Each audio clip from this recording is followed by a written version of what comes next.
मुझे बता दें ज़रा आवाज़ अगर आ रही है तो।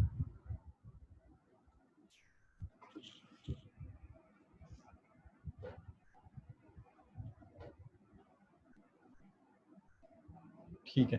अच्छा जी, मैं डिस्कस कर रहा था एसी जनरेटर्स को, तो एसी जनरेटर्स को हम आगे डिस्कस करते हैं। इसका मैंने आपको बता दिया था कि इसके एडवांटेजेस जो हैं वो किस बेस पे होते हैं। अच्छा, एडवांटेजेस को मैं थोड़ा सा डिस्कस कर लेता हूँ। इसके जो एडवांटेजेस होते हैं ना, उसमें 3 पॉइंट सबसे इंपॉर्टेंट होते हैं। ये यहाँ पे मेंशन भी है, लेकिन उसको मैं यहाँ पे सम अप कर देता हूँ इन शॉर्ट। कि पहला जो होता है ना कि हमारे पास जो स्टेशनरी वायरिंग होती है, इसमें वो आइसोलेट करना उसको बड़ा आसान होता है, क्योंकि उसमें हमारे पास हमने हाई वोल्टेज चाहिए होते हैं इसके अंदर। तो हम उसको आइसोलेट करके उसमें बाइंडिंग अगर हमने ऐड करनी हो या उसमें कंडक्टर ऐड करना हो, या एक्सेस स्पेयर उसमें काफ़ी ज़्यादा गिवन होती है, तो वो हम जो है ना उसमें कर सकते हैं इसके अंदर। पहला इसमें ये एडवांटेजेस होता है। सेकंड ये होता है कि हम इसको जो है ना जो मैंने अभी बताया था कि हम इसको डायरेक्ट कनेक्ट कर सकते हैं लोड के साथ। तो लोड के हम जैसे हम डायरेक्ट कनेक्ट करेंगे लोड के साथ, तो हमें जो है ना वो आउटपुट मिल जाएगा लोड के ऊपर। पहली चीज़। दूसरी चीज़ है ना, हमारे पास ये आ जाती है इसके अंदर कि इसमें हमारे पास स्लिप रिंग ब्रशेज और हमारे पास जो भी कॉम्यूटेटर वगैरह होते हैं वो उसमें हमारे पास प्रेजेंट नहीं होते, जिसके मतलब ये है कि हमारे पास लॉसेज इसमें भी कम आ जाएंगे काफ़ी ज़्यादा। लॉसेज कम होने का मतलब ये है कि हमारे पास इसकी एफिशिएंसी इंक्रीज हो जाएगी। अच्छा, थर्ड पॉइंट जो है ना, इसके अंदर स्लिप रिंग होते हैं लेकिन 2 रिंग होते हैं, इसके स्लिप 2 होते हैं। अब क्वेश्चन ये आता है कि ये 2 हमारे पास प्रेजेंट कहाँ पे होते हैं, ये भी क्वेश्चन आ जाता है हमारे पास समटाइम। अच्छा, वो जो हम डीसी सोर्स दे रहे होते हैं ना फील्ड वाइंडिंग को, यानी रोटर को हम जो एनर्जाइज कर रहे होते हैं थ्रू डीसी।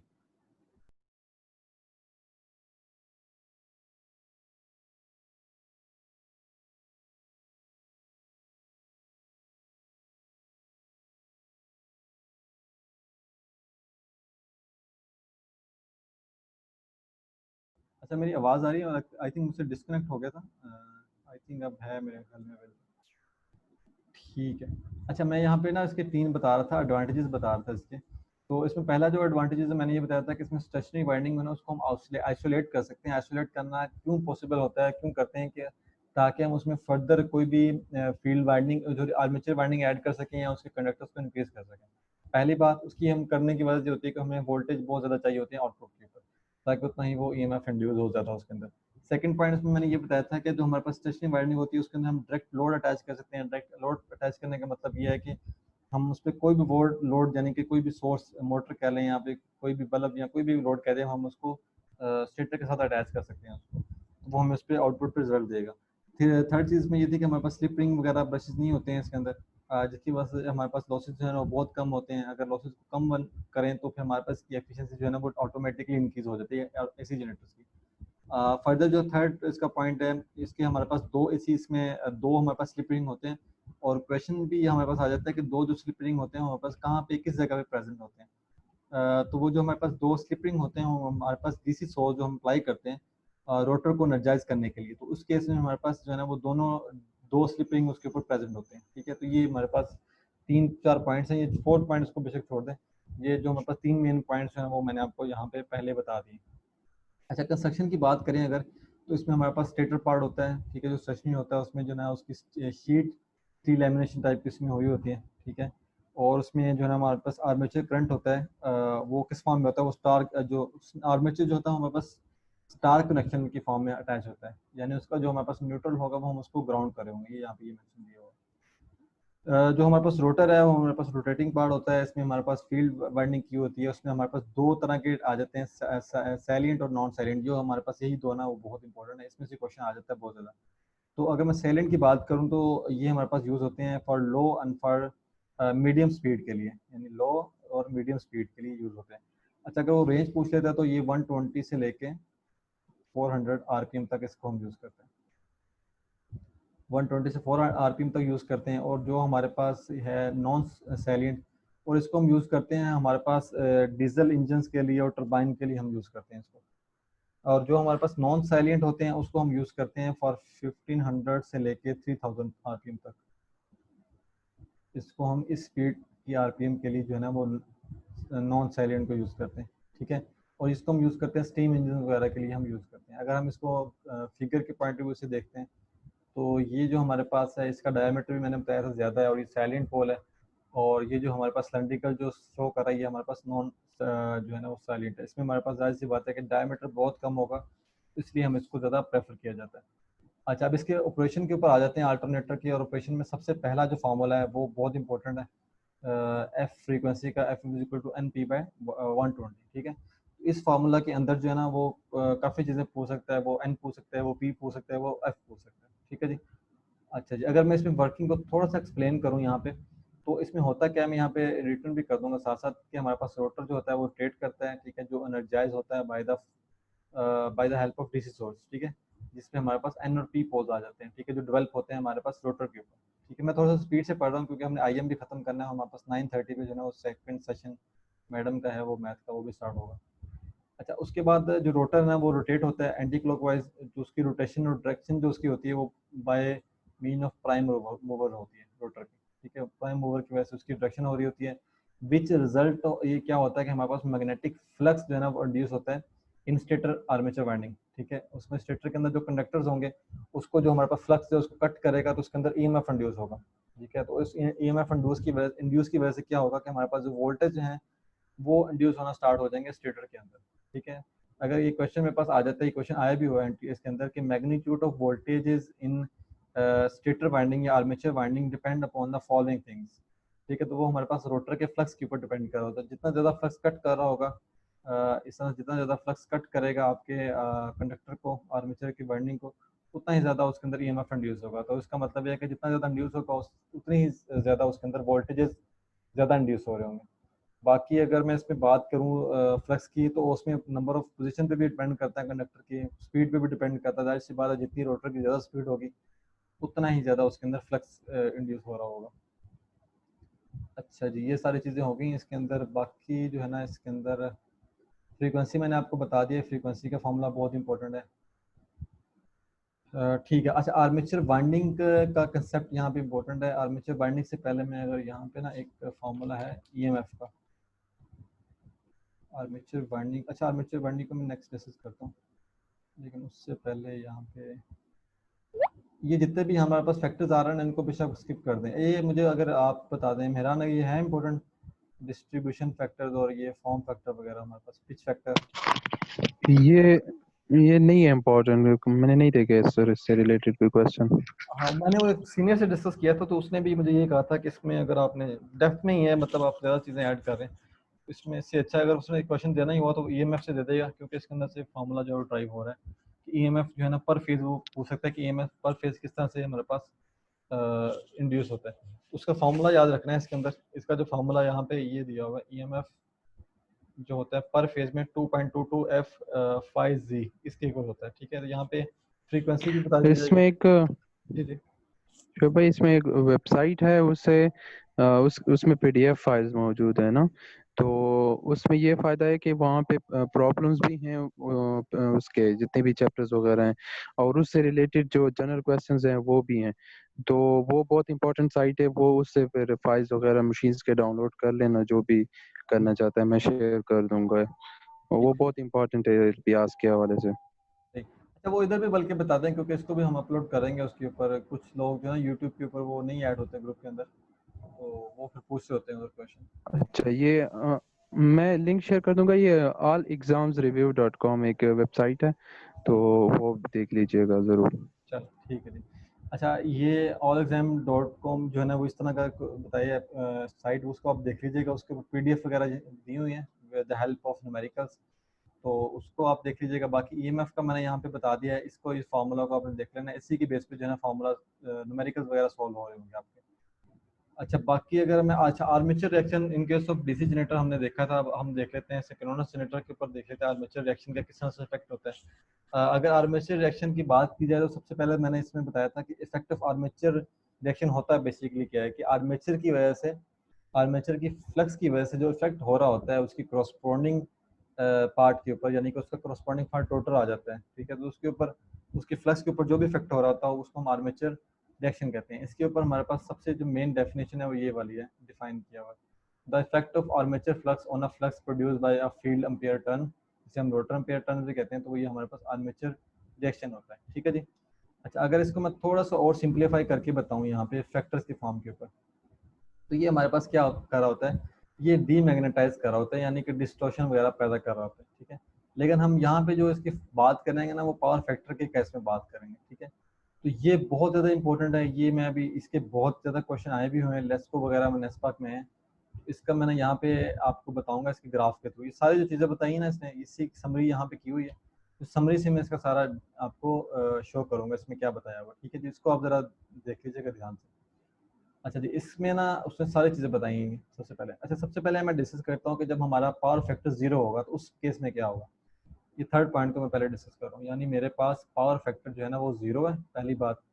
और दूसरा जो है वो लीडिंग कर रहा है। जब हमारे पास पावर फैक्टर 0 होगा और लीडिंग करेगा, उस केस में हमारे पास जो आर्मेचर का फ्लक्स है, ये जो है ना हमारे पास एक बात याद रखनी है कि ये आर्मेचर का फ्लक्स यहाँ पे, ये मेन फ्लक्स जो कि फील्ड फ्लक्स है आपके पास, ठीक है, तो ये दोनों देख लीजिएगा। अच्छा, उस केस में क्या होगा हमारे पास, जब हमारे पास पावर फैक्टर 0 होगा और लीडिंग आ रहा होगा, तो उस केस में आर्मेचर फ्लक्स और जो मेन फ्लक्स है वो हमारे पास करस्पॉन्डिंग विद ईच अदर होंगे, यानी कि वो हमारे पास एक दूसरे के साथ अटैच होकर जा रहे होंगे। तो उसकी वजह से क्या होगा कि हमारे पास जो डीमैग्नेटाइज वाला फिनोमेना वो अकर नहीं हो रहा होगा, ठीक है, यानी ये एक दूसरे के इफेक्ट को कैंसिल आउट नहीं कर रहे होंगे, बजाय के कैंसिल आउट करने के, क्योंकि ये करस्पॉन्डिंग ऐड होके जा रहे हैं, तो इसमें फिर ये मैग्नेटाइज कर रहे होंगे एक दूसरे को, ठीक है, तो इसकी वजह से हमारे पास कंडीशन स्ट्रॉन्ग हो जाएगी और भी ज़्यादा फ्लक्स की, ठीक है, तो ये हमारे पास मैग्नेटाइज करेंगे, ये सारी चीज़ें इसमें लिखी हुई हैं, ठीक है। अच्छा, अब सेकंड जो है ना वो आ जाता है कि अगर हमारे पास लेट्स सपोज पावर फैक्टर जो है ना वो आ जाता है 0 और वो आ जाता है लीडिंग, पावर फैक्टर एक तो 0 हो जाता है और दूसरा उसके बाद वो लैगिंग हो जाता है, ठीक है, तो उस केस में क्या होगा। अच्छा, जब हमारे पास पावर फैक्टर एक तो हो जाता है 0 और साथ लैग हो जाता है, उस केस में ये होता है कि हमारे पास जो आर्मेचर का फ्लक्स है और जो हमारे पास मेन फ्लक्स जिसे फील्ड फ्लक्स कहते हैं, वो दोनों ऑपोजिट होंगे। ऑपोजिट की वजह से क्या होंगे, ये एक दूसरे को कैंसिल आउट कर रहे होंगे, ठीक है। कैंसिल आउट का मतलब ये है कि ये डीमैग्नेटाइज कर रहे होंगे एक दूसरे के इफेक्ट को, फ्लक्स को डीमैग्नेटाइज कर रहे होंगे। ये अगर मैं डीमैग्नेटाइज को और थोड़ा सा सिंप्लीफाई कर दूं तो ये दूसरे के फ्लक्स को वीक कर रहे होंगे, बहुत ज़्यादा वीक कर देंगे। तो वीक करने से ये होगा कि आपका जो भी जनरेटर वगैरह है वो बहुत ज़्यादा स्लो मूव होगा, स्लो चलेगा, उसके ऊपर जो भी आउटपुट है वो भी बहुत ज़्यादा स्लो मिल रही होगी। अच्छा, उसके बाद थर्ड हमारे पास आ जाता है यूनिटी के बेस के ऊपर पावर फैक्टर का यूनिट। ये क्वेश्चन बहुत इंपॉर्टेंट आते हैं और ये क्वेश्चन इस तरह से आते हैं कि 0 हो, लैग हो, तो फिर आपके पास डीमैग्नेटाइज कर रहा होगा, फ्लक्स को मैग्नेटाइज करेगा या फिर किस तरह से करेगा, तो ये हमने सारा उसमें डिस्कस करना है। अच्छा, पावर फैक्टर हमारे पास अगर यूनिटी आ जाता है तो उस केस में हम ये करेंगे, उसमें ये होता है हमारे पास कि जब हमारे पास पावर फैक्टर 0 आ जाता है तो वो हमारे पास एक तो डीमैग्नेटाइज तो करता ही करता है, लेकिन वो उसको डीमैग्नेटाइज कम करता है, जिसको इसने इस बुक में शो किया हुआ है क्रॉस मैग्नेटाइज के वर्ड्स के साथ। यानी यहाँ पे अगर मैं बताऊँ कि इसमें उसने एक वर्ड यूज़ किया है क्रॉस मैग्नेटाइज, ठीक है।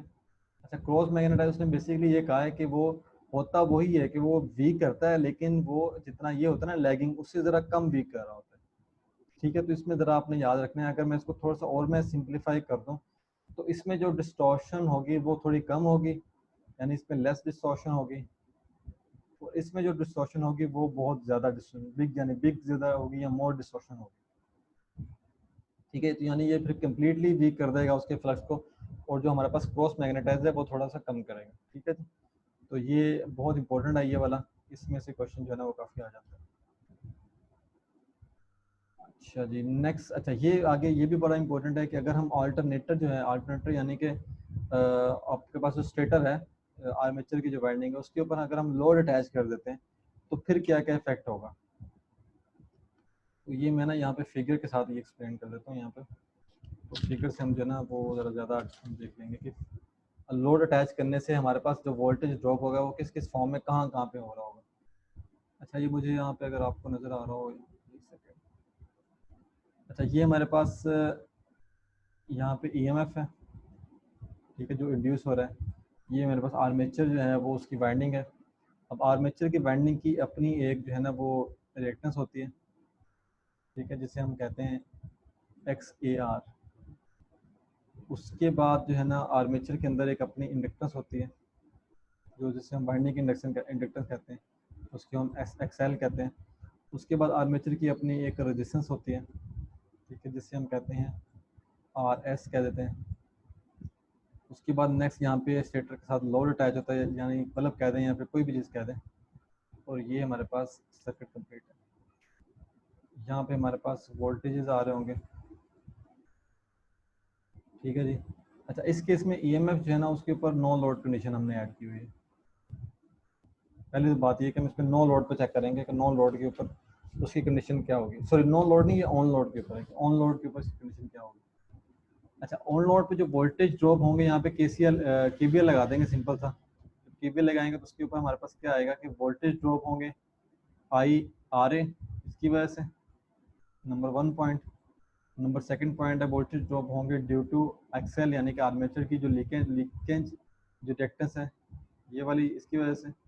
उसके बाद जो वोल्टेज ड्रॉप होंगे आर्मेचर रिएक्शन की वजह से, ये आपके पास आर्मेचर की रिएक्शन है उसकी वजह से वोल्टेज ड्रॉप होंगे। तो इन तीनों की वजह से जो वोल्टेज ड्रॉप हो रहे होंगे, जाहिर सी बात है कि हमें, अगर हम थोड़ा सा डिस्कस करें नेचुरली पॉइंट्स के ऊपर, तो जो हमारे पास वोल्टेज हम एंड में मिलेंगे वो 100 फॉर्म में तो मिलेंगे नहीं। आइडियल के केस में बात कर सकते हैं कि आइडियल केस में सब चीज़ें हम नेग्लिजिबल कर दें तो फिर हमारे पास जो है ना वोल्टेज हमें 100% एफिशिएंसी के साथ मिल सकते हैं। लेकिन अगर हम रियल टाइम में बात करें तो टर्मिनल पे वोल्टेज थोड़े से कम होके मिलते हैं, तो उसमें वो कम जो होता है वो लीकेज इन वोल्टेज के ऊपर डिपेंड कर रहे होते हैं। अच्छा, इसका मैं अगर फार्मूला लिखूँ इस ईएमएफ का, इस फार्मूला को माइंड में रखिएगा, E is equal to V plus I A into R A plus J X L. तो ये फार्मूला होता है। ये मैंने बेसिकली केवीएल यहाँ पे इसमें लगाया हुआ है, ठीक है। अच्छा, इसमें एक और बल्कि पॉइंट है यहाँ पे, इसमें अगर मैं पॉइंट ऐड कर दूँ, अच्छा, इसमें जो है ना ये वाला जो दो फैक्टर्स हैं इसको हम सिंक्रोनस रिएक्टेंस भी कहते हैं, यानी कि एक्स एक्स एस भी कहते हैं समटाइम। किस जगह पे हम उसने एक्स एस भी ऐड किया होता है, यानी कि अगर वो पूछ लेता है कि एक्स एस किसकी इक्वल है तो वो x L plus x A R की इक्वल है, ठीक है। तो ये आप देख लीजिएगा इस चीज़ को, ठीक है जी। बाकी इसमें वोल्टेज बस ये चीज़ें इसके अंदर, इसको आप एक दफ़ा गो थ्रू कर लीजिएगा। ये आर्मेचर का सारा वही बताया हुआ इसके अंदर। ये मैंने अभी इसका फॉर्मूला बताया ये वाला, ठीक है। ये मैंने सर्किट ड्रॉ किया था और ये मैंने आपको ये भी बता दिया था कि ये सिंक्रोनस रिएक्टेंस क्या होती है। और इसके बाद फेजर डायग्राम छोड़ते हैं इसको। जैसे वोल्टेज रेगुलेशन का फॉर्मूला याद कर लें, no load voltage minus full load voltage और full load voltage. No load voltage है ना ये ई वो नॉट होंगे और माइनस फुल लोड आ जाएंगे voltage divided by full load, ठीक है। तो ये अच्छा, वोल्टेज रेगुलेशन का क्वेश्चन इस तरह से आता है कि हम क्यों यूज़ करते हैं वोल्टेज रेगुलेशन, या क्वेश्चन इस तरह से आता है कि वोल्टेज रेगुलेशन हमारे पास मैक्सिमम होना चाहिए या मिनिमम होना चाहिए। अगर तो ये हमारे पास वोल्टेज रेगुलेशन मैक्सिमम होते हैं तो इसका मतलब ये है कि हमारे पास जो जो जनरेटर है वो अच्छी टाइप का नहीं है, वो ना परफॉर्मेंस गुड दे रहा है ना उसकी जो है ना वो टाइप अच्छी है। अगर वोल्टेज रेगुलेशन हमारे पास मिनिमम होंगे, वो किस केस में होंगे, हमारे पास फुल लोड जो है ना पूरे लोड आ रहे हो, वोल्टेज आ रहे हो, और नो लोड हमारे पास वोल्टेज से थोड़े कम हो, उस केस में हमारे पास जो है ना वोल्टेज रेगुलेशन कम आएंगे। उस केस में हम कह सकते हैं कि हमारे पास जो है ना ये एक अल्टरनेटर जो है या एसी जनरेटर जो है ना गुड कंडीशन में, ठीक है जी। बस यही चीज़ें हैं इसके अंदर। बाकी कुछ डायग्राम्स वगैरह हैं, इसको पढ़ने की ज़रूरत नहीं है, ये थोड़ी डेप्थ में चीज़ें हैं बाकी सारी। तो अगर इसमें किसी ने करनी हो तो वो सारा कर सकते हैं। अच्छा, इसमें अगर किसी का क्वेश्चन वगैरह हो तो वो बता दें डिस्कस करनी, तो हम इसको एंड करें। इसमें बस आपने इतना ही करना है, इससे ज़्यादा आपने और नहीं करना।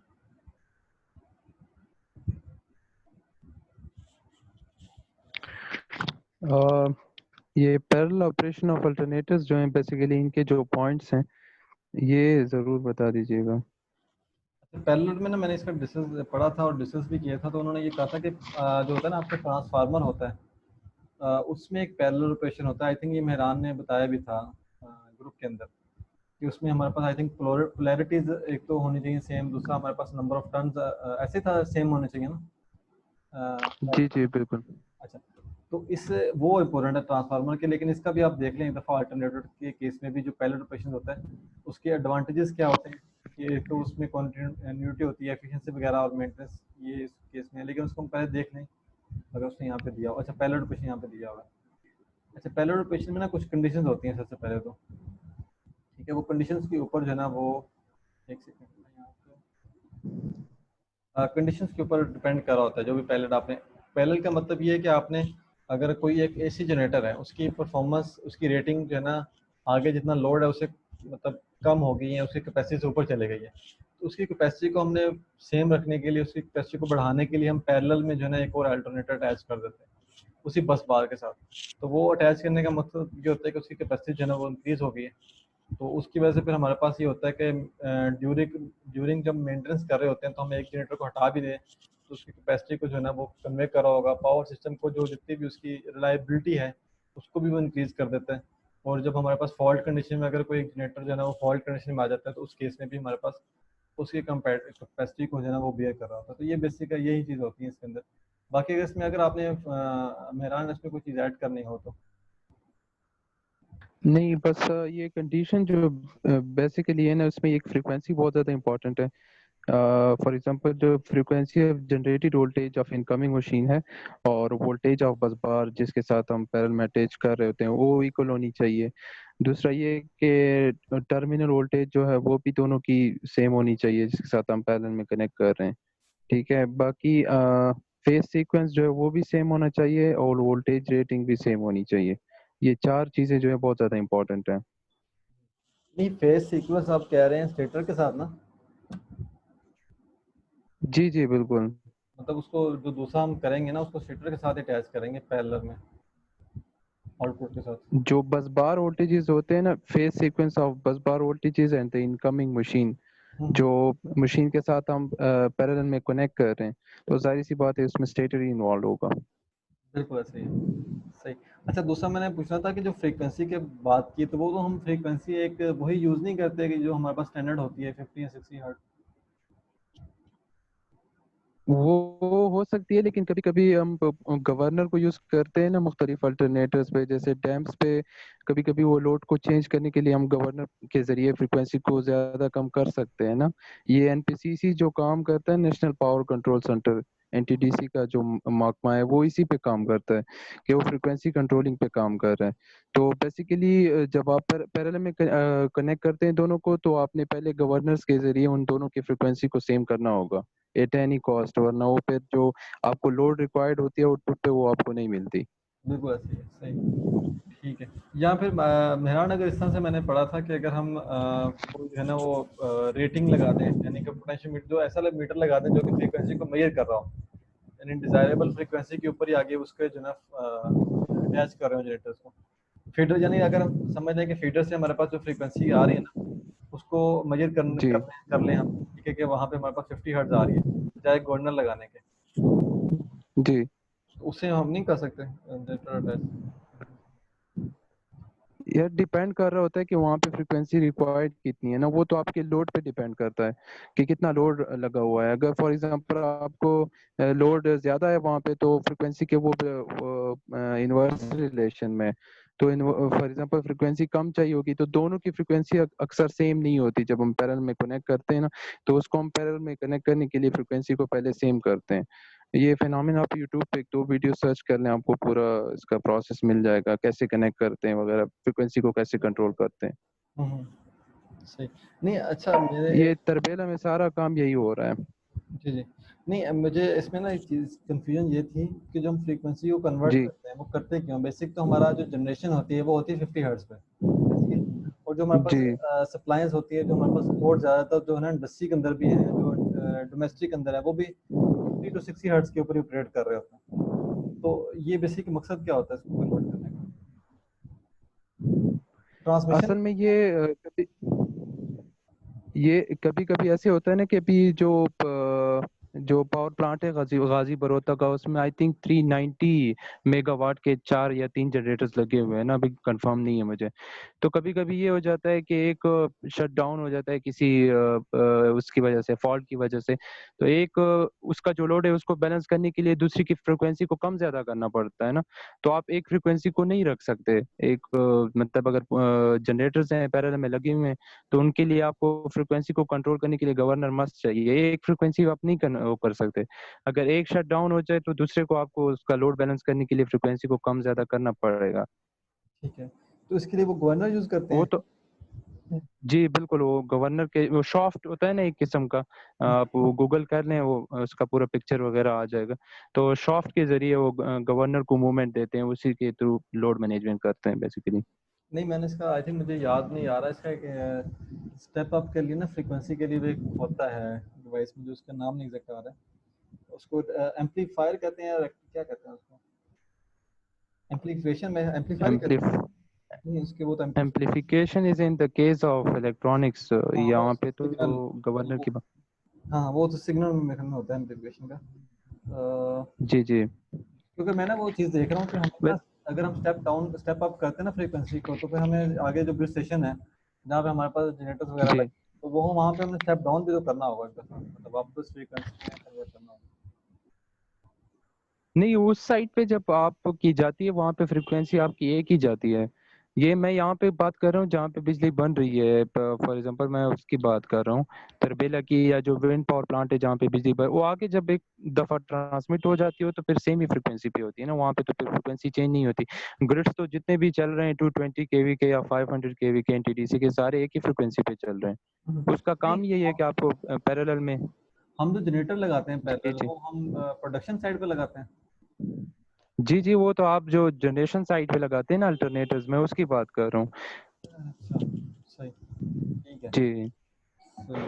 नहीं हम वैसे डोमेस्टिकली भी तो लगा सकते हैं ना, या इंडस्ट्रियली भी लगा सकते हैं जनरेटर पैरेलल। फिर तो हमें फ्रीक्वेंसी को नहीं हाँ, ध्यान में रखना होगा, फिर तो हम उसके टर्मिनल वोल्ट। वहाँ पे तो नहीं, वहाँ पे तो फिर लोड रिक्वायरमेंट भी उतनी नहीं होगी ना, जाहिर सी बात है, जनरेशन साइड पे तो लोड रिक्वायरमेंट बहुत हाई होती है, तो वहाँ पे फ्लक्चुएशन भी ज्यादा होती है लोड में। इस वजह से वहाँ पे हम गवर्नर यूज करते हैं। यहाँ पे तो डिस्ट्रीब्यूशन साइड पे एक दफा आ गई है इंडस्ट्री साइड पे, तो 400 वोल्ट पे तो क्या यार लोड डिस्ट्रीब्यूशन होगी क्या, वो तो सेम ही होगी, फ्रिक्वेंसी सेम ही होगी वहाँ पे। ठीक, चलें जी, बस एसी के लिए इतना ही है अभी। अगर आप कहते हैं तो, क्योंकि टाइम काफ़ी रह गया, अभी खाना वगैरह भी है सब कह रहे हैं, तो